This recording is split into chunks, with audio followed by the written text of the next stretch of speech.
դա անտարբերություն չէր, դա ընկճախտ էր, դա ապաթիա էր, դա արդարության զգացումի կորուստ էր։ Եվ դրանից հետո մարդիկ արդեն սկսեցին տեսնել եւ հասկանալ, որ սել ու սպիտակ թես, հաջորդը հարուստ աղքատ, նախկին ներկա, լավ ռուսախոս, հայախոս, ռուսամետ, եվրոպամետ։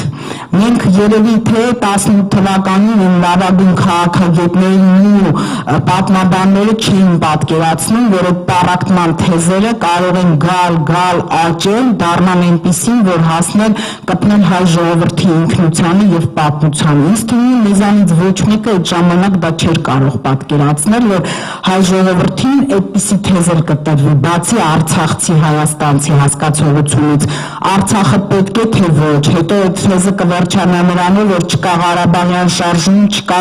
պատերազմ, կամ ցեղասպանության հարցում, ուրեմն այս թեզը, որ մեզ թվում էր, թե մեր ինքնությունն է, պատմական հիշողությունը մեր ինքնությունն է, բայց Տիկին Վարդանյան մենք մասնակցում ենք միասին մեկ օր առաջ այդ խորհրդաժողովին, այդ 11-ամյա տարելիցին նվիրված ցեղասպանության, եւ ես կարծում եմ, որ այնտեղ Գագիկ Ծառուկյանը մի շատ ճիշտ կարճ եւ փայլուն ձևակերպում տվեց, որ չենք սպասում, որ կունենայինք այնպիսի իշխանություններ, կտեսնենք այնպիսի իշխանություն, որոնք կվախենան նայեն Արարատին, խոսել Արցախից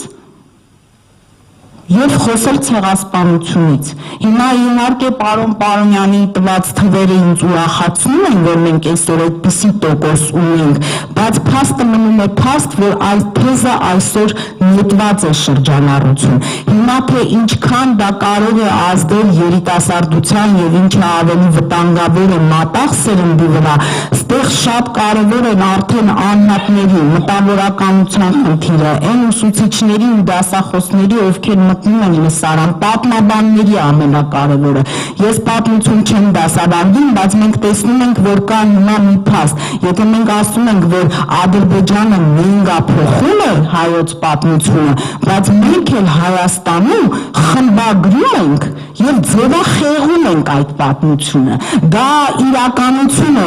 Հայոց ցեղասպանության թանգարանի տարածքում, ես եթե թվերում չեմ սխալվում, կա 2 հուշարձան, 3 խաչքար, գերեզմաներ կան, որոնք մնացել են Արցախյան առաջին գոյամարտից, եւ ես դա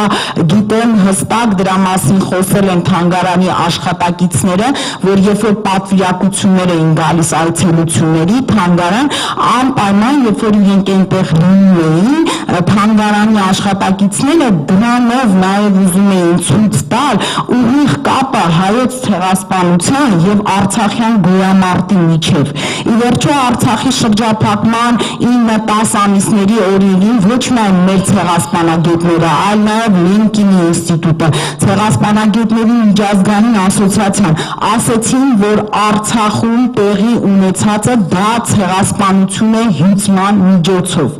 Մենք այսօր ինչքանով ենք կարողանում, պիտի հասկանանք մի բան, որ հիշողությունը ընդամենը մի քանի հատկություն ունի։ Ինքը կամ փոխանցվում է,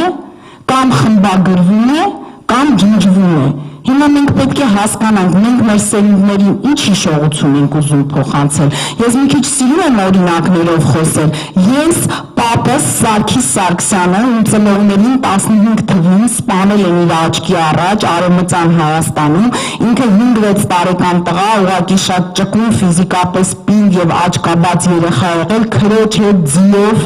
փախել են այնտեղից, միակին տարածք մենակ անցել են, մինչև հասել են, եկել են հայերի խմբի են միացել։ Ես պապուս չեմ տեսել։ Ինքը իմ լույս աշխարհ գալուց առաջ է մահացել 3-4 տարի առաջ։ Հիմա ես հարցս ռետորական չի, հարցնում եմ իմ բոլոր գործընկերներին։ Ես գիտեմ այդ պատմությունը, որտեղ իմ հայրը դա ինձ փոխանցել է։ Ես դա իմ դուստրերին փոխանցել եմ եւ ամեն ինչ անելու եմ, որ փոխանցեմ նաեւ թոռանս եւ ապագա թոռներիս։ Հիմա այստեղ հայ մարդը ինքը պիտի իր արչեւ այդ հարցը դնի։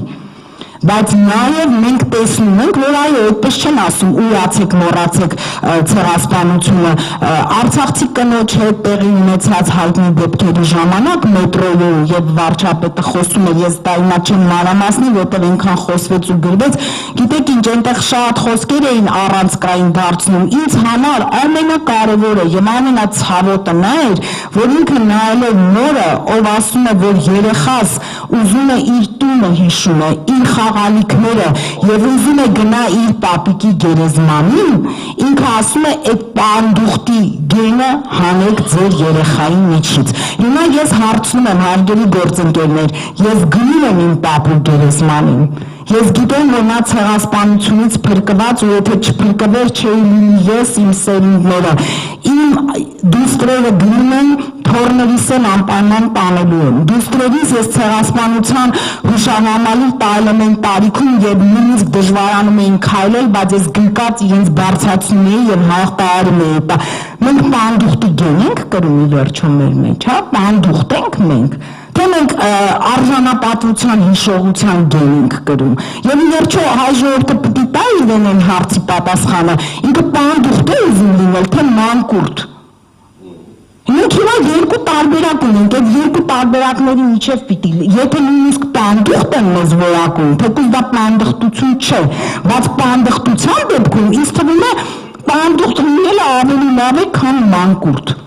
Բայց պետք է մեր պատմական հիշողությունը եւ ես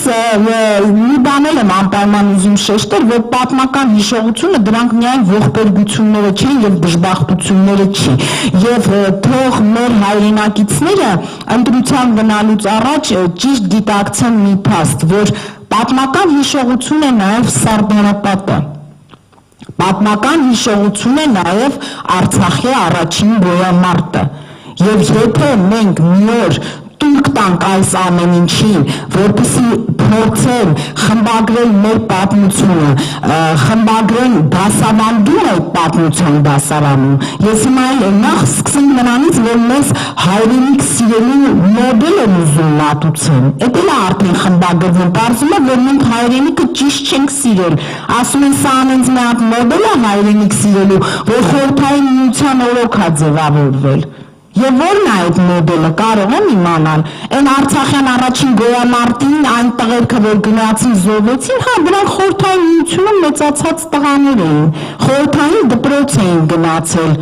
բայց ուզում ասեմ, ո՞րն էր այդ խորհրդային մոդելը, այո, այդ խորհրդային միության տարիներին դրա մասին պետք է անպայման հիշենք այս համատեքստում եւ այս կոնտեքստում եւ ի վերջո խորհրդային միություն էր եւ երևի թե այո, նույնիսկ շատ հարցերում ուզում էր ինչ որ ձևով այդ հիշողությանը մոռացության տալ, բայց 1965 թվականին Եղեռնի 50-ամյա տարելիցին հայ երիտասարդները դուրս եկան ողողեցին Երևանի փողոցները։ Հա, այդպես ազգային ոգու, այդպիսի ուժգին պորտկում, մենք ես մեր վերջին տարիների պատմության մեջ, հետո երևի արդեն եղավ Արցախյան գոյամարտի, դա խորհրդային միությունը չէր, հիմա ես չգիտեմ այդ հայրենիք սիրելու մոդելները, ովքեր եւ որտեղ են գնում եւ ոնց պիտի նաեւ մատուցվի հասարակությանը, եւ Տիկին Վարդանյան, ուզում եմ ասել, որ ես դեռ հավատում եմ նրան, ես կողմնակից եմ նրան, որ երիտասարդությունը անտարբեր է, որովհետև ճիշտ ասած այս վերջին ժամանակահատվածում նաև առաջարկ Հայաստանի նախաձեռնող խմբի այդ աշխատանքների, որ մրցույթ էր կազմակերպվել Գագիկ Ծառուկյանի կողմից նախաձեռնված, որ խոսում են եւ առաջարկում են երիտասարդները, մենք այնտեղ այնպիսի աշխատանքներ կարդացինք, հուզվելու աշճանի եւ ուզում եմ ասել, որ արցախցիներից էլ մեծ քանակով երիտասարդներ էին այնտեղ եւ մասնակցել են եւ գրել են իրենց ծրագրերը, իրենց մոտեցումները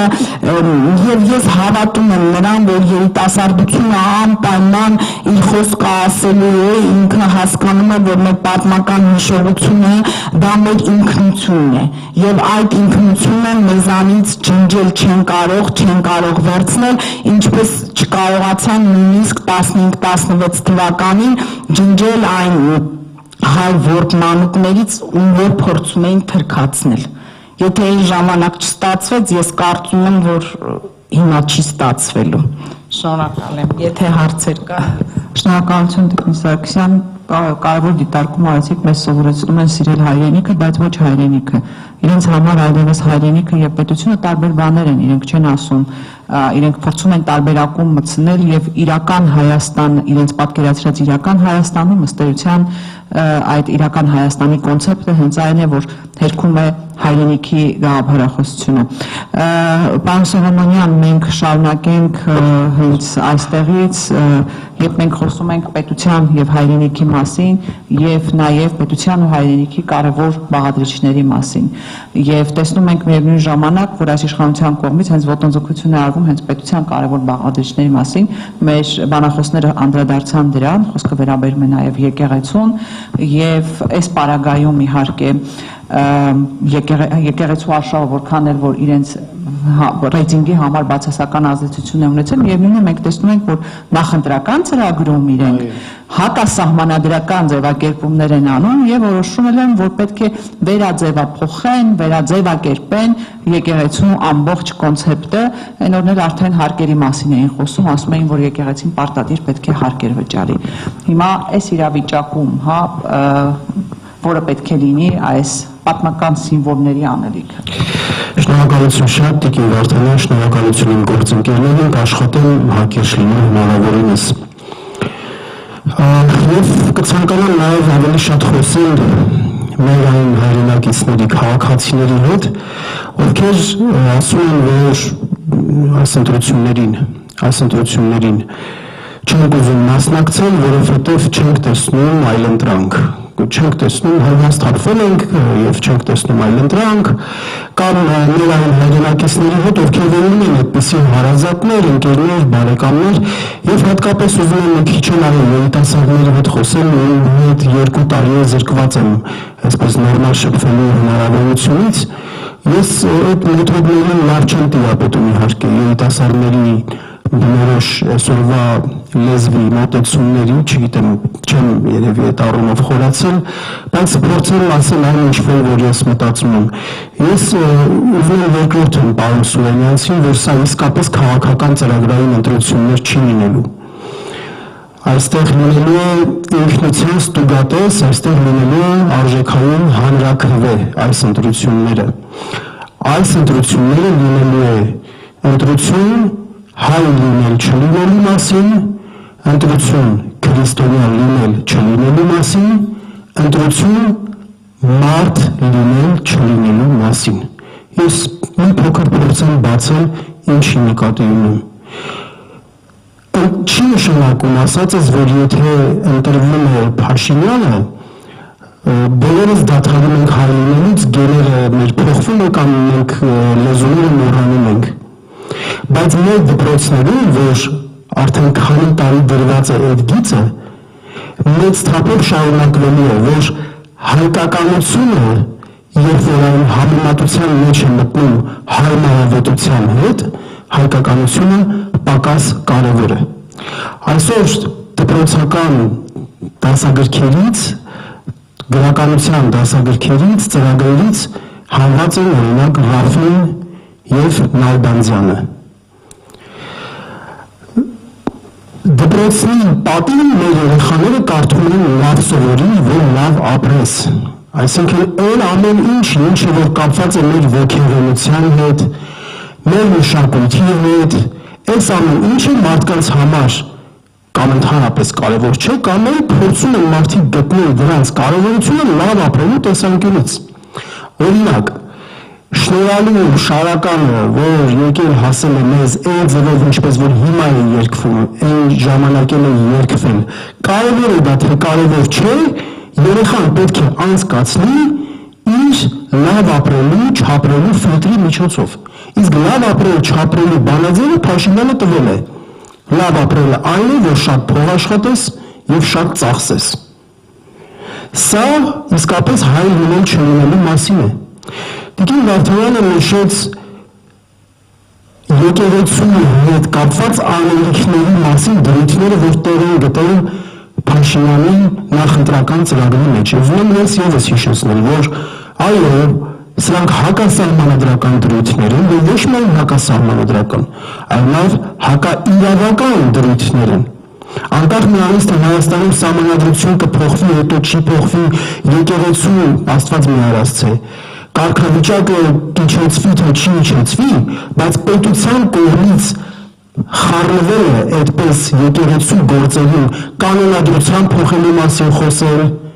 ամբողջ հայության կողմից ընտրված պատվիրակների կողմից ընտրված կաթողիկոսին փոխել, սրանք ոչ միայն հակասահմանադրական, այլև հակաիրավական քայլեր են։ Ու եթե մենք պատկերացնենք, թե այսօրակարգը ինքը ո՞նց է առաջ տանելու, մենք հաստատ այստեղ գործ չենք ունենալու սիրո եւ համերաշխության հետ, որը քրիստոնեության բովանդակությունն է, սերը եւ համերաշխությունը, այլ այստեղ ատելության, թշնամության, բախումների նոր ալիքներ են սպասվում։ Մեզ բոլորից նոր բաժանարար գծեր են սպասվում, նոր ստրեսներ են սպասվում, այն ինչ որ գրված է Փաշինյանի ծրագրի մեջ։ Ու դա քրիստոնեությանը հակասող է, ատելությունը։ Եվ դա սովորականացվում է։ Եվ երրորդը, ինչ վերաբերում է մարդ լինել չլինելուն։ Մարդկայնությունը ընդհանրապես, անկախ կրոնից, դավանանքից, երեք կարևոր հատկանիշ ունի. ճշմարտություն, բարություն եւ գեղեցկություն, էսթետիկա։ Մարդու բանականությունը ինքը ձգտում է ճշմարտության, ինքը ձգտում է իրականությանը մոտ լինել հնարավորինս շատ։ Այն ինչ Փաշինյանի կողմից է մատուցվում, այն ինչ այս վերջին 8 տարիների ընթացքում է մատուցվել եւ նաև նախընտրական ծրագրին է տեղ գտել, ամբողջը ստի կեղծիքի մոլորության մասին է։ Հենց որ բերած օրինակը, այդ նախընտրական ծրագրի մեջ նշված է, որ Հայաստանյան առաքելական Սուրբ եկեղեցին իրենց խոսքերով եմ ասում, իր փաստացի պետի գործունեության շնորհիվ կորցրել է վստահությունը հավատացյալների շրջանում։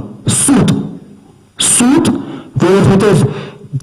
այդ ստին մենք ականատես ենք լինում ոչ միայն այն առումով, որ մենք կիրակի օրը մտնում ենք եկեղեցիներ եւ փառք Աստծուն, այնտեղ տեսնում ենք շատ հավատացյալներ։ Փառք Աստծուն մենք տեսնում ենք երիտասարդների, որոնցից ոմանց էլ կալանավորում են, այլև մենք անց ենք կացնում սոցիոլոգիական հարցումներ եւ տեսնում ենք, որ Հայաստանյան առաքելական Սուրբ եկեղեցին հիմա բանակի հետ միասին ամենաբարձր հանրային վարկանիշը ունեցող կառույցներից մեկն է։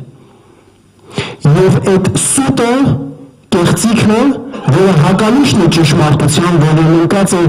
մարդկայնության հոգում, մարդկայնության երեք սահմանային արժեքներից մեկն է,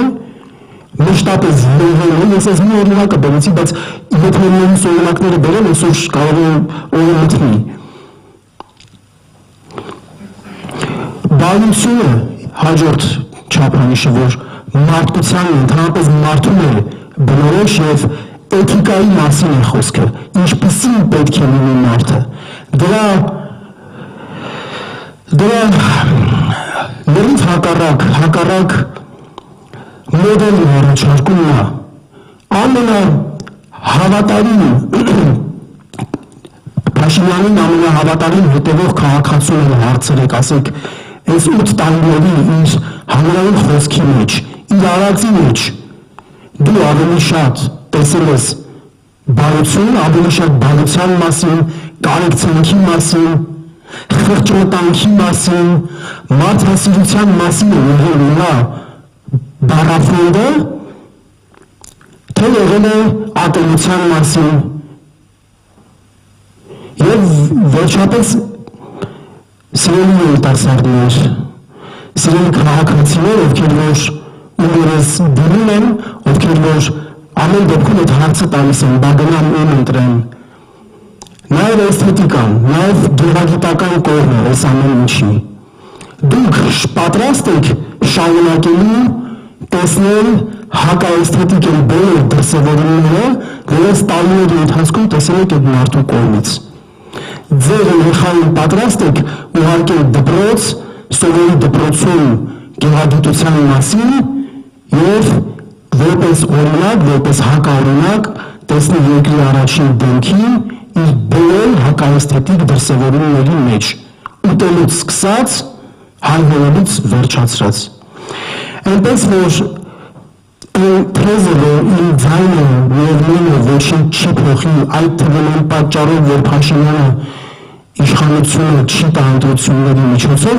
դա փաշինյանական թեզ է, դա հատուկ տաքացվող թեզ է նրա համար, որպեսզի դուք չգնաք ընտրության։ Այս ընտրությունը լինելու է հայ լինել չլինելու մասին, քրիստոնյա լինել չլինելու մասին եւ մարդ լինել չլինելու մասին։ Շնորհակալություն, պարոն Սողոմոնյան, ես կարծում եմ ձեր մանրամասն բացատրությունները, որոնք վերաբերում էին ընտրություններին գնալու կարևորությանը, ի վերջո այս քննարկման արդյունքում հասանելի կլինի մեր հայրենակիցներին, որովհետև երկվտելու, չգիտեմ, կասկածելու պատճառ չպետք է լինի, որովհետև այս ընտրությունը իրականում քաղաքակրթական ընտրություն է, բայց ձեր խոսքի ընթացքում պարոն Պարոնյանը կարծես թե դիտարկում ուներ, խնդրեմ պարոն Պարոնյան։ Դու ուզում ես գնաս, ես արկեմ ես ասեմ Շնորհակալություն, նախ մի քանի դիտարկում եւ ոչ միայն վերջի ելույթից, նախ սկզբից ասացի, որ պատմական հիշողությունը դա պատմություն չի։ Ինչա ավելի պարզ ասեմ, ինչա պատմական հիշողությունը։ Պատմական հիշողությունը դա ինչ-որ մի իրադարձություն է կամ իրադարձություններ, որը մենք վերցնում ենք, սարքում ենք ամենակարևոր կամ ամենակարևորներ, դաս ենք քաղում դրանից, այդ դասը արժեք ենք սարքում ու տենց մենք մեր ինքնությունը ստեղծում ենք։ Հիմա Սուրեն Սուրենյանց ասում էր, որ Ղարաբաղյան առաջի մեր հաղթանակից հետո մենք ուզում էինք ձերբազատվեինք զորի կերպարից։ Դա անհնար էր, դա հնարավոր չի։ Տեսեք, ինչ են արել հրեաները։ Ես հատուկ բերեցի այդ օրինակը, ասեք հրեաները 40,000 մարդ են, չէ՞ Գազայում սպանել հիմա։ Իրանց ինքնության ստեղծողը Տիկին Լուիզան հարցնում է ով է, պետությունն է։ Մեր մոտ մի քիչ սփյուռքը, մի քիչ ստեղ, մի քիչ պատմության ինստիտուտը, մեր մոտ պետությունն է, այդ կենտրոնական դերը չի կատարել։ Այնտեղ այդ ինքնության տերը պետությունն է։ Մեր մոտ ինքնությունը տուն ունի, լեզուն եկեղեցին, բայց տեր չունի։ Ինքնությունը տեր չունի։ Այնտեղ պետությունն է։ Հիմա այնտեղ այդ պետությունը, որը այդ դասը քաղել է, ինքը արել է հետևյալ դասը, եթե մենք չպաշտպանվենք, կարա կրկնվի։ Որն է դրա հետևանքը։ Դրա հետևանքը նա որ մենք ուժեղ լինենք։ Այս պարզ գաղափարի հիման վրա ստեղծվել է այդ պետությունը։ Դա այդ կոդը կարված է բանակի արտաքին ներքին քաղաքականության մեջ։ Մեր կոդը, մեր դասը, որը մենք քաղել ենք, որ արդարություն չկա, մենք դիմից անենք արդարությունը լինի։ Հիմա մենք ներքին չունենք, ու արտաքին մենակ արդարություն ենք պահանջում։ Հիմա ինչի հնարավոր չէ զոհի կերպարից դուրս գալ։ Եթե դու զոհի կերպարից դուրս ես գալիս, այսինքն դու մոռանում ես ցեղասպանությունը։ Չէ՞ որ զոհ, մի րոպե ասեմ, տեսեք, մեր խնդիրը դա չի որ մենք զոհ մնանք։ Խնդիրը նա է, որ եթե մենք չունենք պետություն, որը որ Սարդարաբադը կապում է բանի հետ, այսինքն տեսեք իրանք էլ են չեն ում բան արել։ Իրանք ասում են, մենք ունենք համես, եթե մենք ուժեղ չլինենք, եթե մենք Սարդարաբադը մոռանանք ու հիշենք միայն սա, օրինակ, մենք կկրկնվի, մեզ էլի կոչնչացնեն։ Այն որ մենք տապալել ենք այդ գործը, մեր հումանիտար մտավորականությունը ու առաջին հերթին պետությունը տեր չկանգնելով հայկական ինքնությանը, փիլիսոփայական որպես կատեգորիա, տապալել